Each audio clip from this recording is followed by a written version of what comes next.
Good morning everyone student. आज की class में आप दूसरा लेसन पढ़ेंगे जिसका नाम है जीव जगत का वर्गीकरण। अब देखो, जीवों का वर्गीकरण क्यों किया गया, ये सबसे अच्छा क्वेश्चन है। जीवों का वर्गीकरण क्यों किया गया? जीवों का वर्गीकरण इसलिए किया गया कि जीवों के वर्गीकरण करने से उनके अध्ययन में आसानी होती है। क्या होती है? उनके अध्ययन में आसानी होती है, इसलिए जीवों का वर्गीकरण किया गया। जीव जगत के वर्गीकरण का जो मुख्य उद्देश्य था वो पादप जंतुओं को उनकी संख्या के आधार पर उनको छोटे बड़े समूह के अंदर बांटना। अब देखो, सबसे पहले अरस्तु नामक वैज्ञानिक ने, किसने? अरस्तु नामक वैज्ञानिक ने वर्गीकरण किया था, जिसमें उन्होंने पादपों के वर्गीकरण में पादपों को 3 भागों के अंदर बांट दिया, 3 श्रेणियों के अंदर उनको बांट दिया। तो पादप को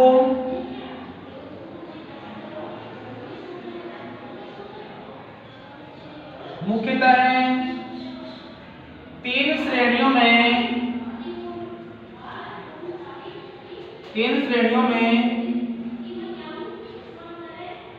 बांटा गया। 1 नंबर वृक्ष,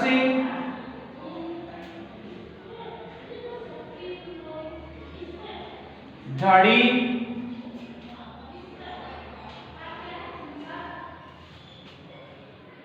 और 3 नंबर है साग। इस प्रकार से पादपों को 3 भागों के अंदर अरस्तु नामक वैज्ञानिक ने बांटा।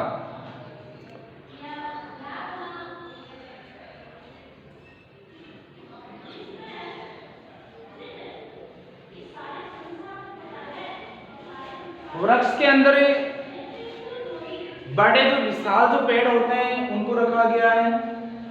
साग के अंदर जो बिल्कुल छोटे जो होते हैं उनको रखा गया है, और झाड़ी जो मध्यम वर्ग के जो प्लांट हैं उनको रखा गया है। इसके बाद में देखो, अरस्तु ने जब जीवों का वर्गीकरण किया उसमें प्राणियों के वर्गीकरण में इसमें 2 समूह बनाए। इसमें एक का नाम रखा एनाइमा, एक का नाम रखा इनाइमा।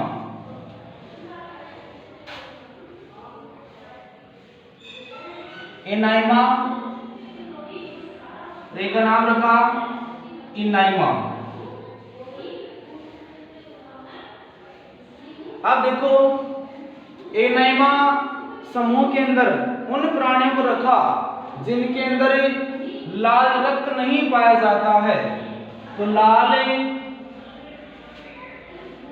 रक्त रहित प्राणी, इसके अंदर किनको रखा गया? लाल रक्त जिनका नहीं होता है, और इसके अंदर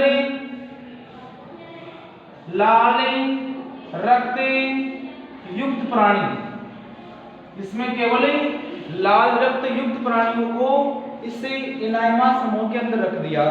इस प्रकार से उन्होंने प्राणियों के 2 समूह बनाए, एक का नाम रखा एनाइमा और दूसरे का नाम रखा इनाइमा। अब देखो, वर्गीकरण की अनेक पद्धतियां प्रचलित हैं, लेकिन क्लासिफिकेशन की मुख्यतः 2 पद्धतियां ही प्रचलित हैं। उसमें मुख्य रूप से एक है द्विजगत पद्धति,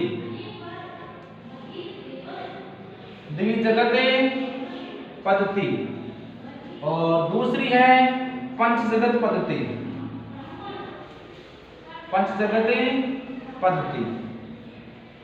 आप जानते हैं द्विजगत पद्धति है वो कैरोलस लीनियस के द्वारा, इसके द्वारा कैरोलस लीनियस के द्वारा प्रस्तुत की गई थी। द्विजगत पद्धति किसके द्वारा? कैरोलस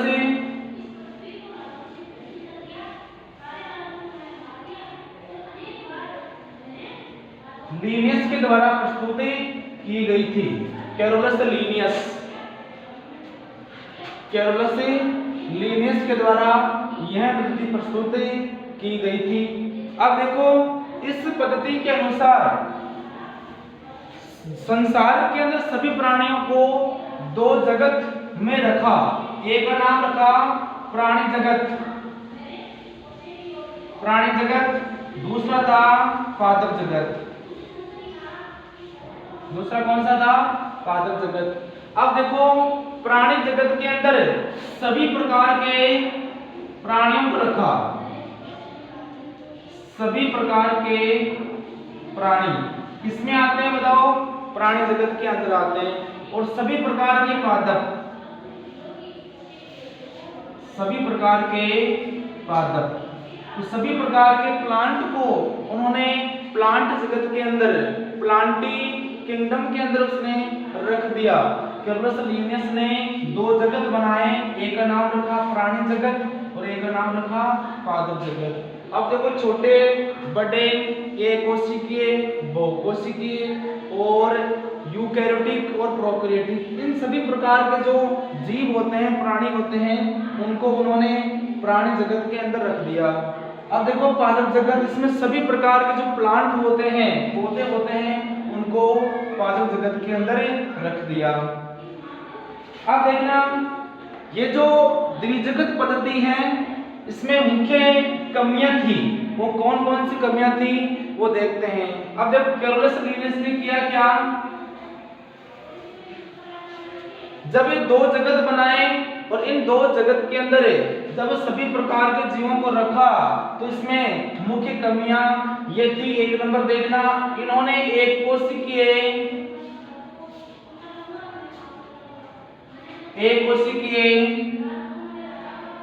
प्राणियों को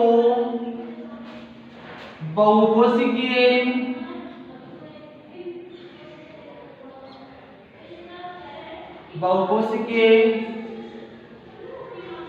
प्राणियों के साथ रखा या रख दिया। इसमें क्या किया गया, जो एक कोशिकीय जो प्राणी थे और बहुकोशिकीय प्राणी थे, उनको एक ही समूह के अंदर रख दिया। दूसरा, अब देखो प्रोकैरियोटिक जीव और यूकैरियोटिक जीव, प्रोकैरियोटिक और यूकैरियोटिक जीव, इनको उन्होंने एक ही समूह के अंदर रख दिया। उन्होंने इनको एक साथ एक समूह के अंदर रख दिया। तो प्रोकैरियोटिक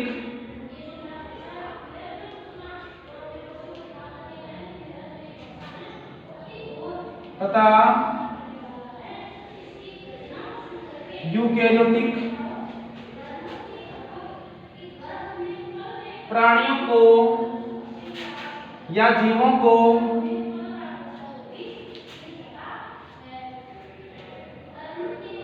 एक ही समूह में रख दिया।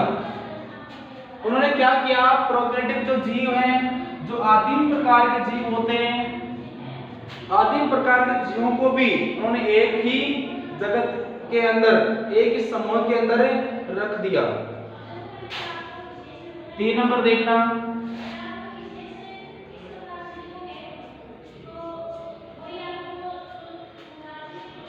प्रकाश संश्लेषी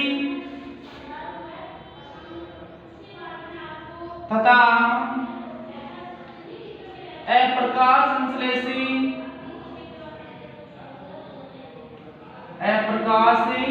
संश्लेषी पादपों को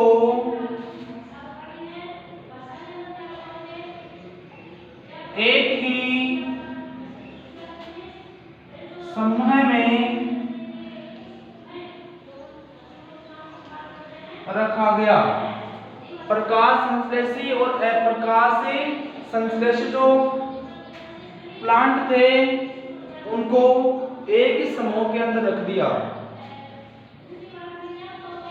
अब देखो जो प्राणी जगत और पादप जगत था, उसमें कुछ ऐसे पादप और प्राणियों को भी रखा गया जिनको ना तो प्राणी जगत में स्थान मिलता है और ना ही पादप जगत में स्थान मिलता है। कुछ ऐसे प्राणियों तथा पादपों को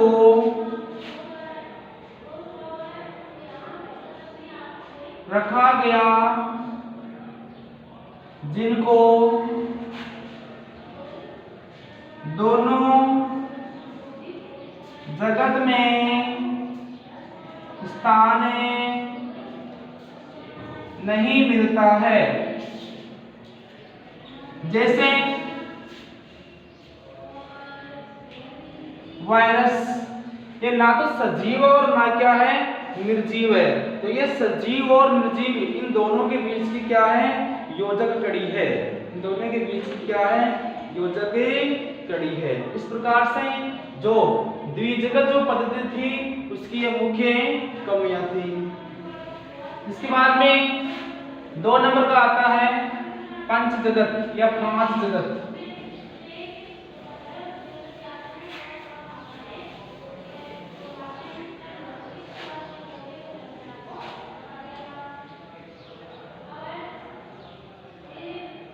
पंच जगते पद्धति, 5 kingdom system, 5 kingdom classification system, जो भी आप समझ पा रहे हैं। प्रस्तुत करता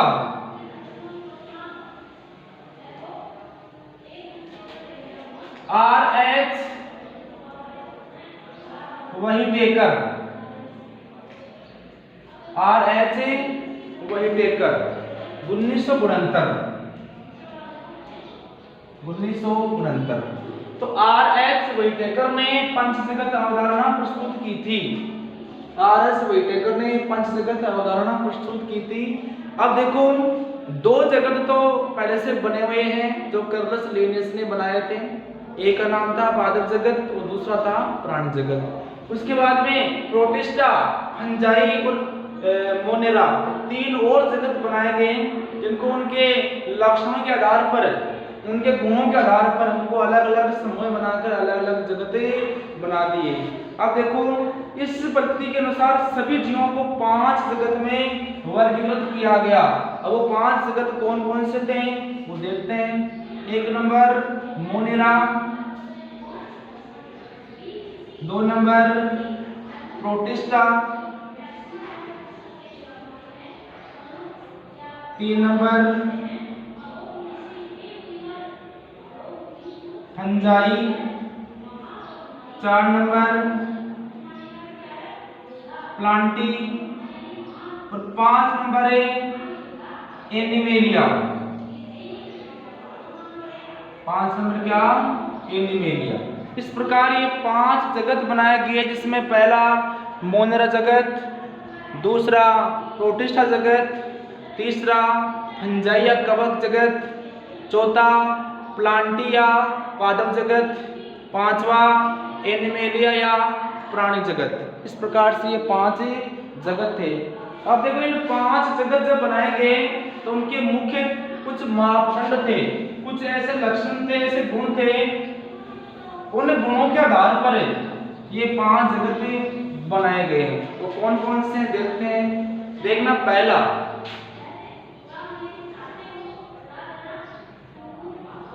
कोशिकीय संगठन, दूसरा थैलस संरचना। अब देखो उनका कोशिकीय संगठन कैसा होता है, वो एक कोशिकीय होते हैं कि बहुकोशिकीय होते हैं। पोषण विधि, वो किस प्रकार अपना भोजन प्राप्त करते हैं। जनन विधि या प्रजनन किस प्रकार से करते हैं। लैंगिक जनन पाया जाता है, अलैंगिक जनन पाया जाता है या कायिक जनन पाया जाता है। और 5वां था जातिवृत्तीय संबंधित।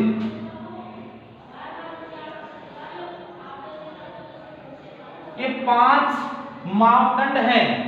ये क्या है, 5 मापदंड बनाए गए, उनके आधार पर ये 5 जगतें बनाए गए। ये 5 क्या है, मापदंड है। और इन 5 मापदंडों के आधार पर ये 5 जगतें बनाए गए हैं। अब देखते हैं, चलो एक एक जगत को पढ़ते हैं। सबसे पहले जो जगत आता है वो आता है मोनेरा।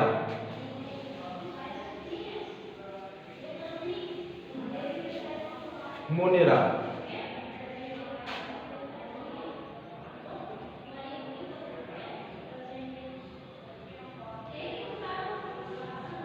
मोनेरा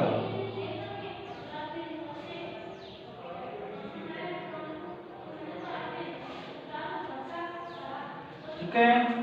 अब देखो मोनेरा जगत के अंदर सभी जीवाणुओं को रखा गया है।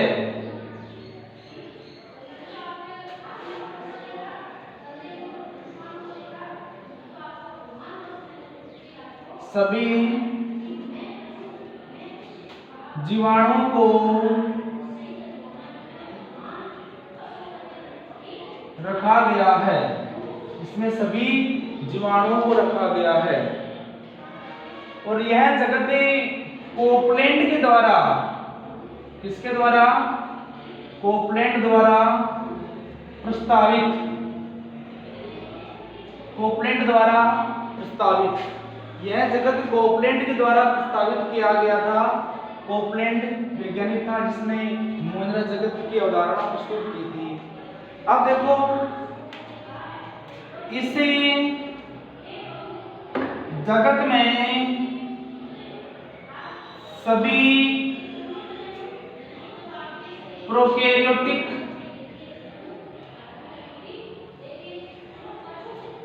प्राणियों को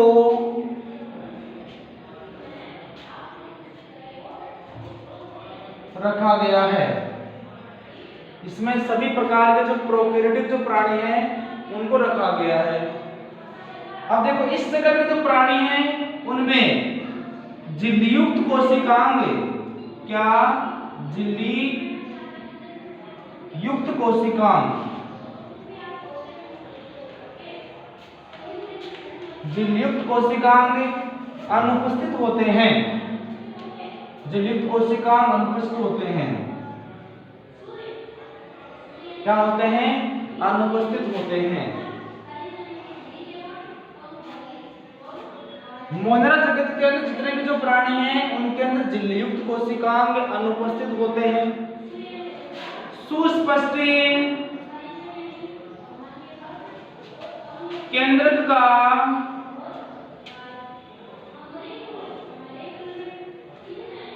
अभाव होता है। सुस्पष्ट केंद्रक का क्या होता है? अभाव होता है।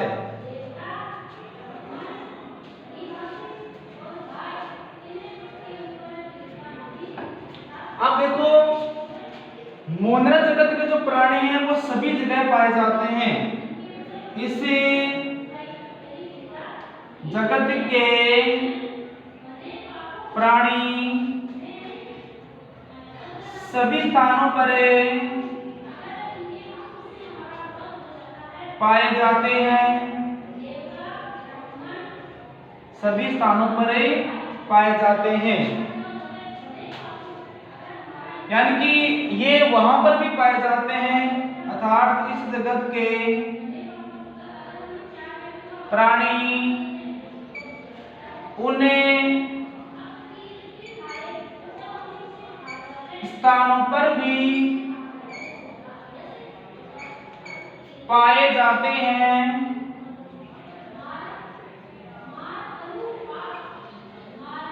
जहां जीवन संभव नहीं होता है। यानी कि इस जगत के प्राणी वहां पर भी पाए जा सकते हैं जहां पर जीवन क्या होता है? असंभव होता है। ठीक है। इसके बाद में देखना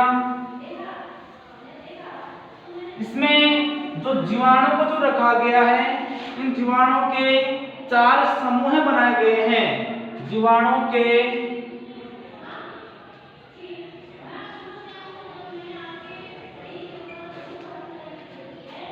4 समूह होते हैं। जीवाणुओं के 4 समूह होते हैं। 1 नंबर कोकाई, जिसको हमें कोकस बोलते हैं। क्या बोलते हैं? कोकस बोलते हैं। दूसरा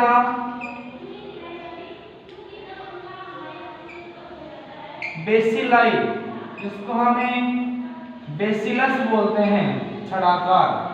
ठीक है, बेसिलस बोलते हैं।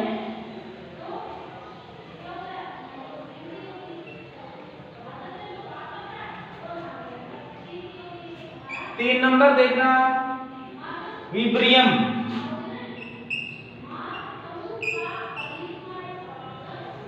विब्रियम, इसको विब्रियो बोलते हैं, विब्रियो। ठीक है, और 4 नंबर लास्ट, स्पाइरिलम। सर्पिलाकार, सर्पिलाकार। इस प्रकार से ये 4 प्रकार के जो समूह हैं, इसमें 4 प्रकार के जीवाणु पाए जाते हैं। देखना, कोकाई या कोकस,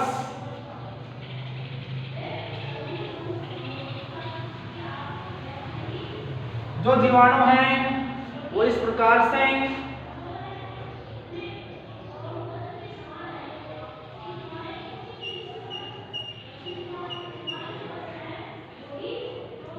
ये है कोकस।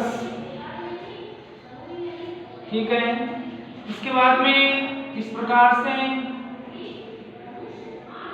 जो छड़ाकार जीवाणु होते हैं, ऐसे ये है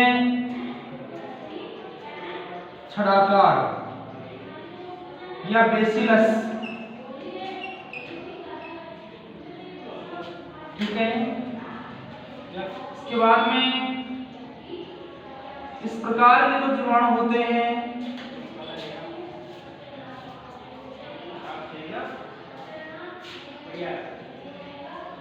ये कोमाकार या विब्रियो, ये कैसे होते हैं, विब्रियो। और ये सर्पिलाकार।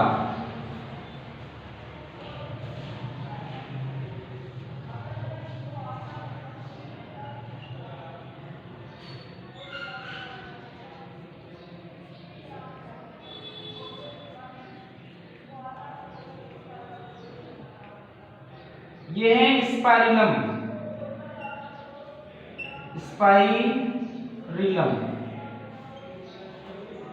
ये कैसे होते हैं, स्पाइरिलम। ठीक है, इस प्रकार से 4 प्रकार के जीवाणु के समूह होते हैं। इसके बाद में जो जीवाणुओं की जो कोशिका भित्ति है, जीवाणु की सेल वॉल पेप्टाइडो ग्लाइकेन, पेप्टाइडो ग्लाइकेन की बनी होती है।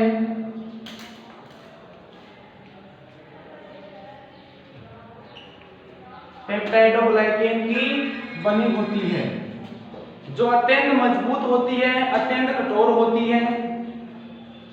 अब देखो, जीवाणु को जब हम देखते हैं तो बिल्कुल सरल प्रतीत होते हैं, लेकिन संरचना यदि हम देखते हैं तो बहुत जटिल होती है। और देखना, जीवाणु जो उपापचय दृष्टि से, जीवाणु उपापचय की दृष्टि से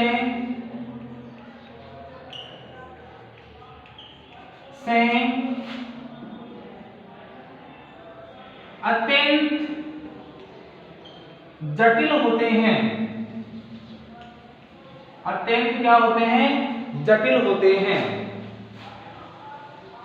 अब देखो, कुछ जीवाणु प्रकाश संश्लेषी और कुछ रसायन संश्लेषी। जीवाणु प्रकाश संश्लेषी या रसायन संश्लेषी होते हैं। जीवाणु या तो प्रकाश संश्लेषी होते हैं या रसायन संश्लेषी होते हैं। इस प्रकार ये अपना मोनरा जगत है। अब देखो कुछ जीवाणु ऐसे भी हैं, कुछ जीवाणु ऐसे भी हैं जो करते क्या है, नाइट्रोजन स्थिरीकरण का कार्य करते हैं। कुछ जीवाणु करते क्या है, नाइट्रोजन स्थिरीकरण का कार्य करते हैं। चलो इसके बाद में जीवाणु के समूह के बाद अगला जो पॉइंट आता है वो होता है आद्य बैक्टीरिया, जिसको हम आर्की बैक्टीरिया बोलते हैं। क्या बोलते हैं, आर्की बैक्टीरिया।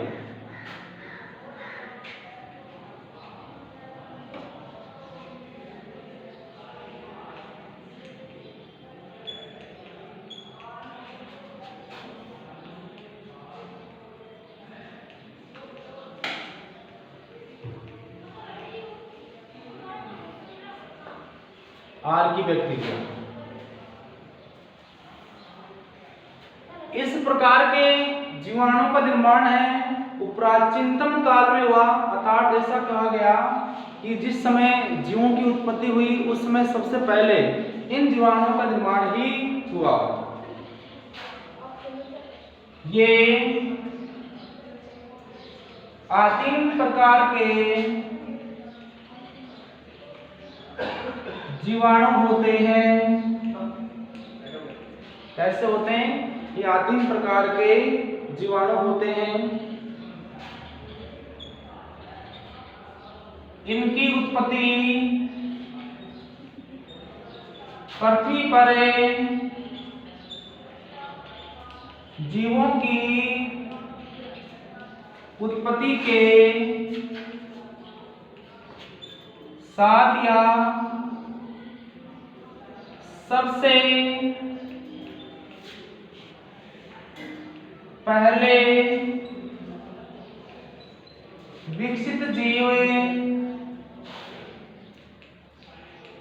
माने जाते हैं। इनको यह माना गया है कि वास्तव में इन जीवाणुओं का निर्माण है वो पृथ्वी पर सबसे पहले हुआ था। ये जो बैक्टीरिया या जीवाणु हैं इस सभी स्थानों पर पाए जाते हैं, जैसे गर्म झरनों, पशुओं की जो आंत है, रूमिनेंट्स जो पशु है उनकी आंत के अंदर ये जीवाणु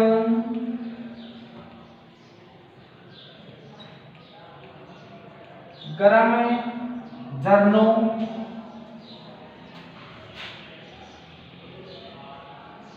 रूमिनेंट,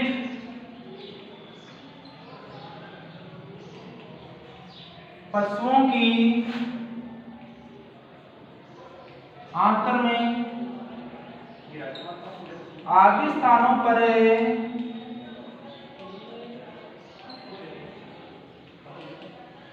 पाए जाते हैं। ये जीवाणु आदि स्थानों पर पाए जाते हैं। इनकी जो कोशिका भित्ति है वो पॉलीसेकेराइड और पॉलीपेप्टाइड, इनकी सेल वॉल पॉलीपेप्टाइड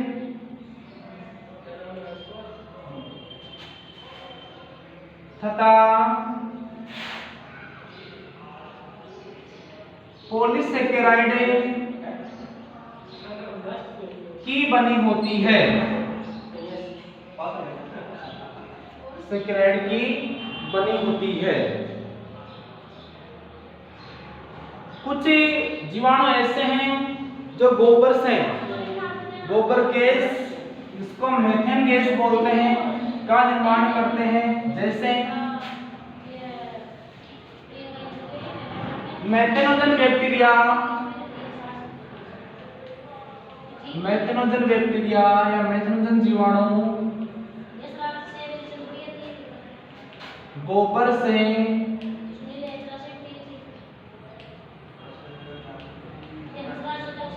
गोबर गैस,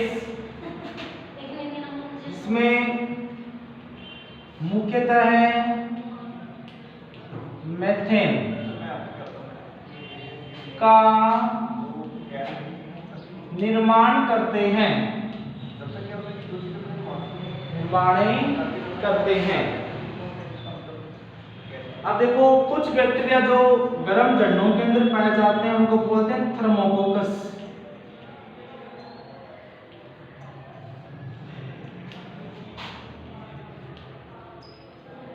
बैक्टीरिया गर्म स्थानों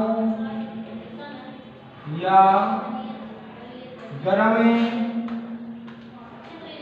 जल में भी पाए जाते हैं।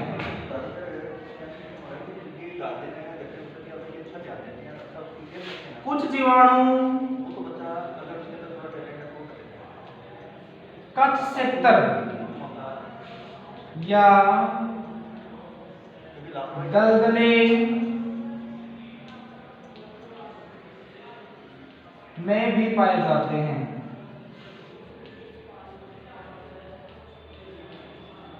ठीक है, इस प्रकार आप आधे बैक्टीरिया को पढ़ते हैं।